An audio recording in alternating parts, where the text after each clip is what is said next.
네, 안녕하세요. 채널 615의 황선입니다. 자, 고위급 접촉과 이산가족 상봉까지 갔었던 남북관계가 작년 봄이 무색할 정도로 경색돼 가고 있는데요. 오늘도 동북아의문의 문경환 대표님 모셔서 이야기 들어보도록 하겠습니다. 안녕하세요. 안녕하세요. 네, 주간 한반도 뉴스 브리핑 부탁드리겠습니다. 첫 번째 소식입니다. 미 국방부 산하 국방안보협력국은 8일 한국 정부가 미국 측에 최신형 단거리 공대공 미사일인 AIM-9X2 사이드와인더 76기 등 1천억 원이 넘는 무기를 구매하려고 해 승인했다고 밝혔습니다. 무인기 소동으로 인해 무기 구입은 더욱 늘어날 것으로 예상됩니다. 두 번째 소식입니다. 지난달 31일 북한의 해안포 사격 훈련 당시 미국이로 추정되는 전투기가 북방 한계선을 넘어와 한국군이 미사일 격추를 시도한 사실이 공개됐습니다.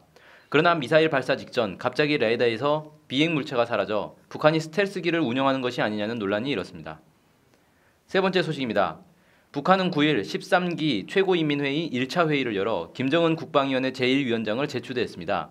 김영남 최고인민회의 상임위원장, 최태복 최고인민회의 의장, 박봉주 내각총리도 재선출됐으며 국방위원회 부위원장에 최룡해, 리용무, 오극렬이 선출됐습니다. 또 회의에서 2013년 결산, 2014년 예산도 채택됐습니다. 한편 시진핑 중국 국가주석이 김정은 제1위원장의 재추대를 축하하는 축전을 보냈습니다. 네 번째 소식입니다. 8일 일본 중의원에 헌법 개정 절차를 확정짓는 국민투표법 개정안이 제출됐습니다. 또 내각 법제국이 집단적 자위권 행사를 용인하는 내용을 담은 헌법 초안을 마련했습니다.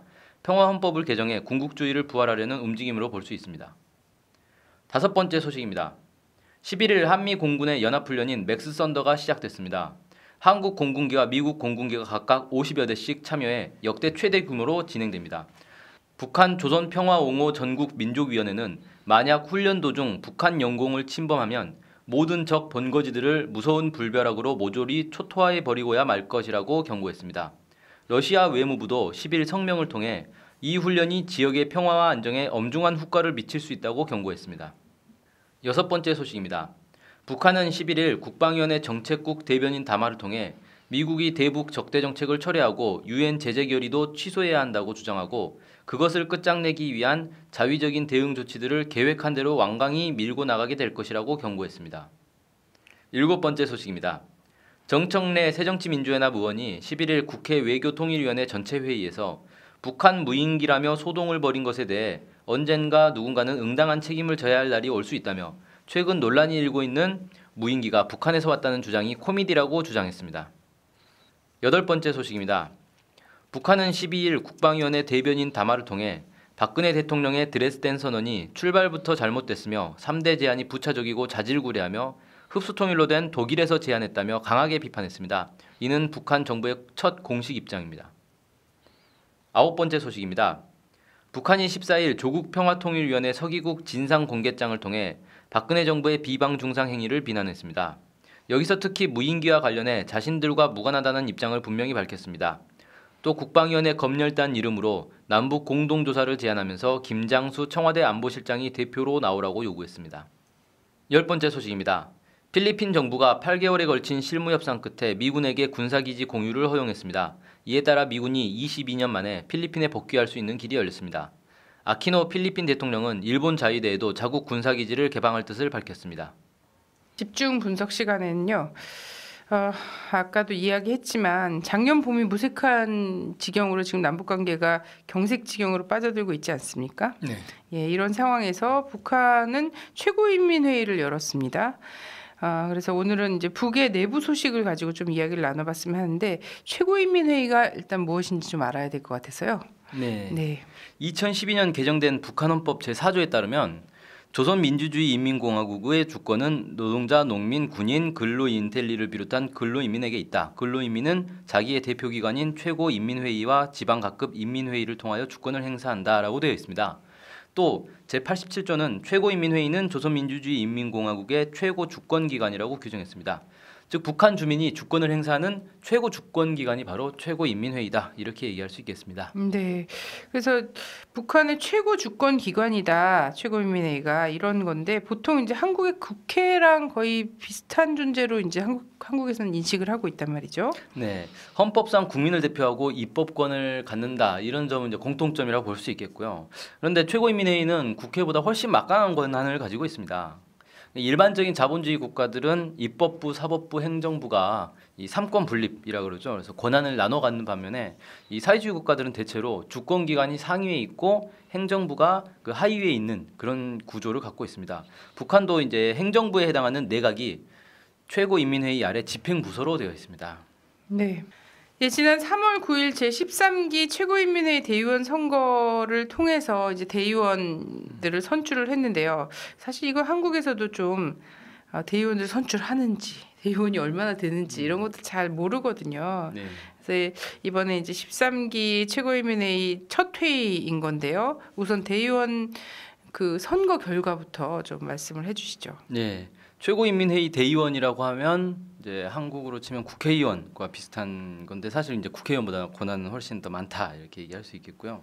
북한의 선거 방식은 여러 후보가 나서 경쟁하는 그런 방식이 아니라 선거위원회에서 후보를 추천하고 그 후보에 대해서 찬반을 묻는 그런 이제 투표로 이 선거가 진행됩니다. 지난 대의원 선거 결과 전체 유권자의 99.97%가 투표에 참가를 했고요. 모두 687명의 대의원이 선출됐습니다. 이번에 그 첫 회의를 하면서 대의원 자격심사위원회에서 이 자료를 공개를 했는데 군인이 17.2%, 공장과 기업소 노동자가 12.7%, 협동농장원이 11.1%, 여성이 16.3%, 39세 이하가 3.9%, 40세에서 59세까지가 66.9%, 60세 이상이 29.2% 이렇게 되고요.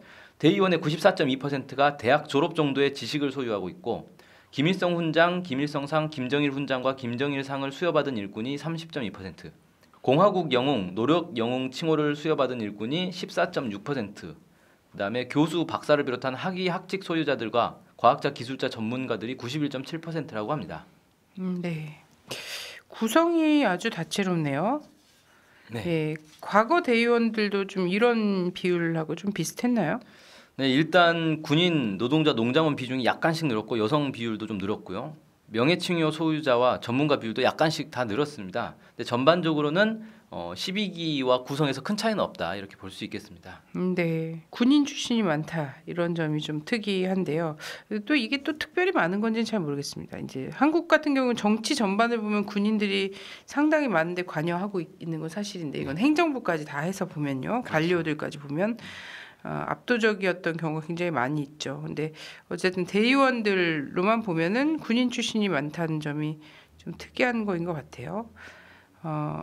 노동자 농민수도 상당히 많다고 볼 수는 있을 것 같은데요. 한국의 경우는 거의 율사 출신들이 많지 않습니까? 네, 검사, 판사. 특히 이제 새누리당 같은 경우 공안 검사 출신들이 예, 잘 들어가고 승승장구하는 편이죠. 검사, 판사, 변호사, 그리고 기업가, 뭐 의사나 약사, 뭐 그룹 이런 정도도 좀 있고요. 예. 그리고 거의 좀 전문 정치인들 아닌가 이런 예, 의견들이 있었는데요. 그 이제 한국의 정치 환경과 이제 북한의 정치 환경은 많이 다르다 이렇게 볼 수 있겠는데 사실 이제 한국 국회의원들 보면 직업이 정치인 거죠. 예, 네네. 직업 정치인이라고 볼 수 있는데 최고인민회의 대의원 같은 경우는 이 직업이 다 따로 있습니다. 원래 직업이 있고 그러니까 예를 들어 뭐 군인 출신이다 그러면 원래 이제 군에 계속 복무를 하고 있는 거예요. 군에서 근무하고 있는데 대의원 그 최고인민회의 회의가 열리는 기간에만 이제 평양에 모여가지고 회의를 하는 거죠. 그런 식으로 이제 돼 있습니다. 이런 점을 두고 이제 국회의원이 이제 계속 법을 연구하고 그래야 되는데 좀 전문성이 떨어지는 것 아니냐 뭐 이런 이제 지적도 나오고는 있지만 또 거꾸로 생각해 보면 자기 직장에서 대중들의 의견을 직접 수렴할 수 있다는 그런 장점도 있지 않겠나 이렇게 좀 볼 수 있죠. 사실 그 전문 정치인들이 국회에 모여가지고 법을 이제 통과를 많이 시키는데 그게 과연 국민들이 얼마나 국민들의 삶에 어떤 식으로 영향을 주고 있는가 이런 건 좀 따져볼 필요가 있겠다 이런 생각이 듭니다. 그 현장의 목소리들, 자기 실제 그 직업을 대표할 수 있는 사람들, 이런 사람들이 정치를 하는 것도 나름 장점이 있겠다 이렇게 얘기할 수 있죠. 네네. 뭐 나라별로 하여튼 자신들의 대표를 뽑고 그 대표자들의 위상과 역할에 대해서는 다 다른 거니까요.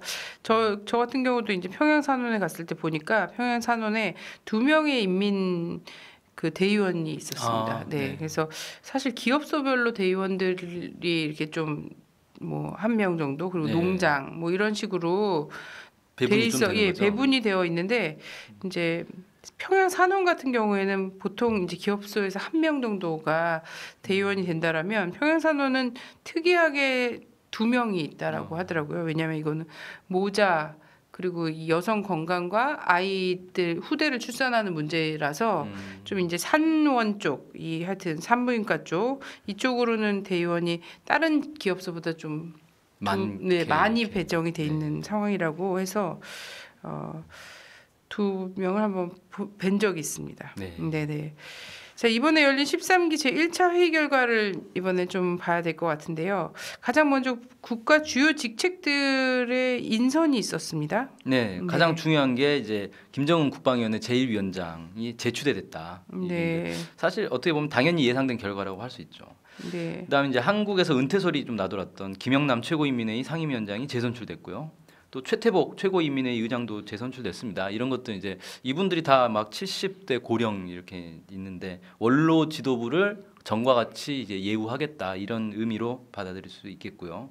또 박봉주 내각 총리도 재선출됐고 내각 부총리들과 상당수 내각 상들, 그러니까 우리로 치면 장관들이죠. 장관들도 유임이 됐습니다. 그러니까 이건 기존의 경제 정책들 집행 이런 거에 대해서 긍정적으로 평가가 됐다. 그래서 앞으로도 계속 이 사람들이 일을 해라. 뭐 이렇게 좀 볼 수 있지 않나. 그리고 이 지금 북한이 내세우고 있는 경제 정책이라는 게 핵무력 경제 발전 병진 노선인데 이 병진 노선을 계속 가져가겠다.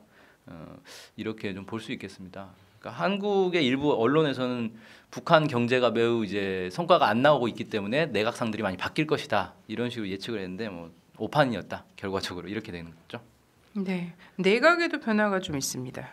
예, 내각이 현재 구의원회 31성, 2국 1원 1은행 이런 구조로 되어 있습니다. 그러니까 한국과는 달리 매우 세분화되어 있는 거죠. 그러니까 한국은 장관이 몇 명 안 되는데 여기는 이제 장관만 그 성상들이 31명이나 되니까 어마어마하게 많은데 뭐 예를 들어서 식료 일용 공업성, 전자 공업성, 원유 공업성, 석탄 공업성, 화학 공업성 이런 것들이 다 이제 그 부서 내각 부서인 거예요.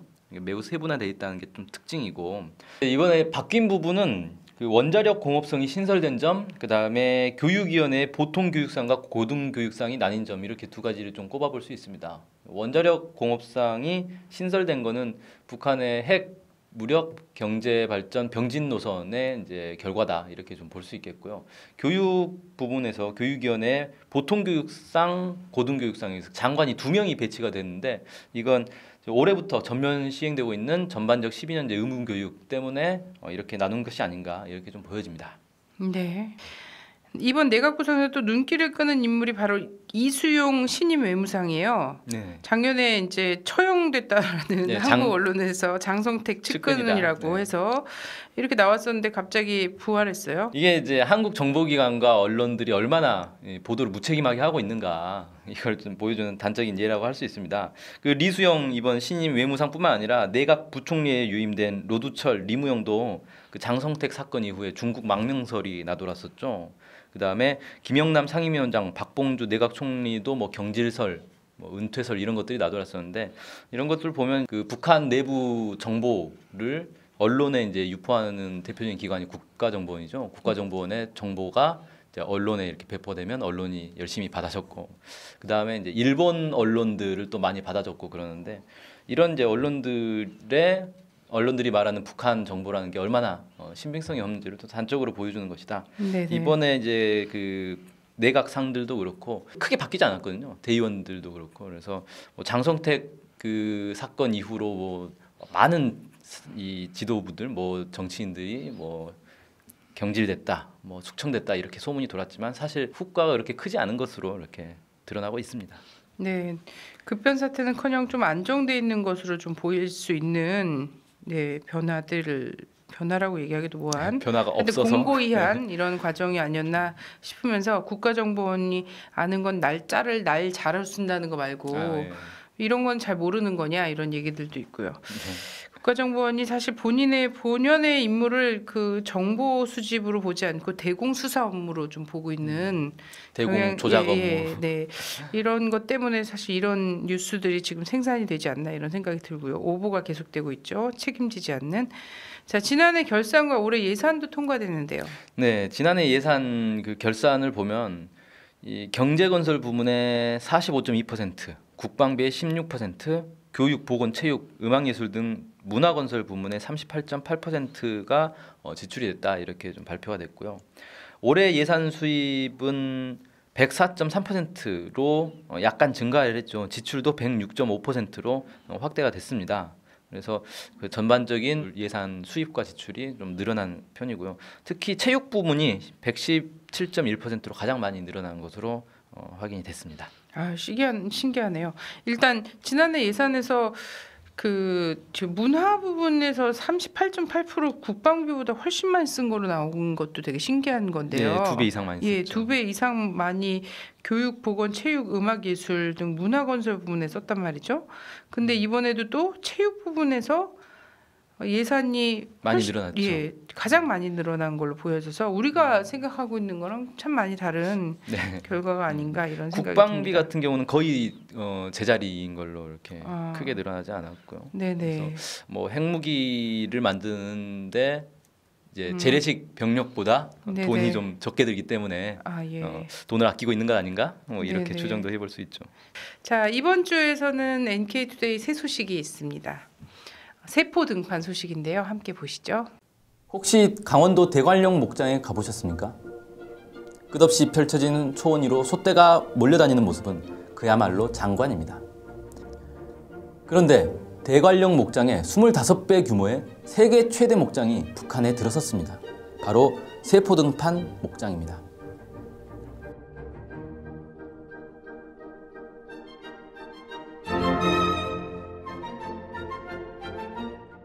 세포등판은 강원도 북측 지역 세포군, 평강군, 이천군에 이어지는 대규모 고원지대입니다. 원래 이곳은 일제가 군마를 키우는 마을 목장으로 활용하던 곳입니다. 북한은 동양 최대 목장인 대관령 삼양 목장 면적의 25배, 세계적으로 유명한 뉴질랜드 최대 목장 마운트 펜버 스테이션의 2배에 달하는 5만여 정보의 땅을 1년도 안 걸려 개간에 성공했습니다. 원래 목초지 개간은 쉬운 일이 아닙니다. 나무를 뿌리까지 뽑고 잡초를 제거하며 짐승들이 다닐 수 있도록 땅을 고른 후 짐승이 먹을 수 있는 풀을 재배해야 합니다. 또한 고원지대라서 바람이 심하게 불기 때문에 방풍링도 조성해야 하며 폭우로 인한 산사태에도 대비해야 합니다. 북한 역시 세포등판 개간에 많은 노력을 기울인 것으로 보입니다. 노동신문 2013년 9월 20일자 종론 젊어지라 복받은 대지여에 따르면 방풍림 조성을 위한 수백만 그루의 나무 심기가 진행되고 수십만 톤의 작업 비료가 생산되었다고 합니다. 또 토양이 심하게 산성화되어 니탄이 없다던 땅에서 니탄을 찾아 발구전과 질통전으로 날라들이고 소석회를 자체로 만들어 밭에 뿌렸으며 부식토를 내어 땅의 성분을 개변시켜 왔다며 하천을 정리하여 큰 물 피해를 모르는 땅으로 깊숙한 물도랑들을 쭉쭉 내어 냉해에 견디는 땅으로 만들어 놓았다고 밝혔습니다. 이 과정에서는 여러 어려움도 있었던 것으로 보입니다. 앞의 보도에 따르면 2013년 7월 한 달 동안에 2012년 한 해 강수량과 맞먹는 폭우가 쏟아졌고 한국전쟁 시기 뿌려진 3만여 발에 달하는 폭발물을 걷어내고 미군 탱크 잔해까지도 치웠다고 합니다. 이렇게 하여 세포등판에는 자연 목초지, 인공 목초지, 무, 돼지 감자, 사탕, 무밭, 방풍림, 저류지, 수백 동의 축사, 20여 동의 축산물 가공기지, 1000세대 주택단지 등이 들어섰습니다. 또 1000수백 킬로미터의 도로도 새로 건설했습니다. 북한은 여기서 소, 양, 염소, 돼지, 토끼 등 여러 종류의 집짐승을 벌써 수만 마리나 키우고 있다고 합니다. 현재는 축산기지와 축산물 가공기지 건설을 하고 있으며 2015년 완공이 목표라고 합니다. 북한은 사회주의 문명국 건설을 위한 종합 대규모 축산기지로 세포등판을 개간했다고 밝혔습니다. 세포등판은 축산업은 물론 대관령 삼양목장처럼 관광지로도 손색 없을 것으로 보입니다. 특히 인근에 원산공항, 마식령 스키장, 금강산 등이 있어 연계 상품도 가능합니다. 흔히 북한 농업하면 식량난부터 떠올립니다. 그런데 최근 북한 농업 현황을 보면 세포 등판처럼 축산기지를 만들거나 대동강 과수 종합농장처럼 과수원을 늘린다거나 철갑상어 양어장처럼 양어장을 늘리는 소식이 주를 이루고 있습니다. 2012년 11월 7일 중앙일보는 북한이 곡창지대 여기저기를 과수원으로 갈아엎고 있다면서 식량난이 과대 포장된 것 아니냐는 의혹을 제기했습니다. 장철훈 연합뉴스 기자도 격월관 웹진 민족화의 2013년 3, 4호로 기사 대규모 축산기지 공사로 분주, 경제 상황 나아졌나에서 곡물 생산이 고난의 행군 이전 상황을 회복한 상황에서 이제는 주민들에게 단백질을 공급할 수 있는 축산 분야에 집중하려는 의도라며 주민에게 공급하는 식량의 질을 높이려는 북한 당국의 시도라고 분석했습니다. 북한의 축산업은 90년대 고난의 행군이라 불리는 경제 위기로 인해 다른 산업과 마찬가지로 심각한 위기를 겪었습니다. 이를 극복하기 위해 북한은 풀 사료를 이용한 초식 가축 사육을 기본으로 하는 전략을 세우고 90년대 말부터 풀판 조성 사업에 힘을 쏟기 시작합니다. 2000년대 들어서는 대규모 닭공장과 타조 목장 등 가금업 현대화에도 관심을 돌렸습니다. 또한 다른 나라와 축산업 기술 교류도 활발히 진행하고 있습니다. 그 결과 UN 식량농업기구 자료에 따르면 2007년 육류 생산량이 1995년에 17만 4천 톤에 비해 2배 가까이 늘어난 33만 8천 톤을 기록했다고 합니다. 소비량 역시 2배 가까이 늘었으며 축산물 수입은 거의 정체되어 있어 육류 자급자족을 실현하고 있다고 합니다. 세포 등판 개간으로 북한 축산업은 더욱 빠른 속도로 발전할 것으로 전망됩니다. 이에 축산업 관련 남북 협력에도 관심을 돌릴 필요가 있습니다. 건국대학교 북한축산연구소 기획관사를 맡고 있는 김수기 교수는 2008년 5월 11일 언론 인터뷰를 통해 북한 축산업은 질병 예방에 주력하면서 최대의 생산성을 올리기 위해 많은 노력을 기울이고 있는 특징이 있다고 소개했습니다. 또한 한국은 더 이상 축산을 할 곳이 마땅치 않고 환경오염 문제로 기피 대상이 되고 있다며 남북 축산 협력이 큰 성과를 낼 수 있다고 분석했습니다. 빠르게 변화하고 있는 북한 농업, 축산업에 대한 더 많은 관심과 연구가 필요한 시점입니다.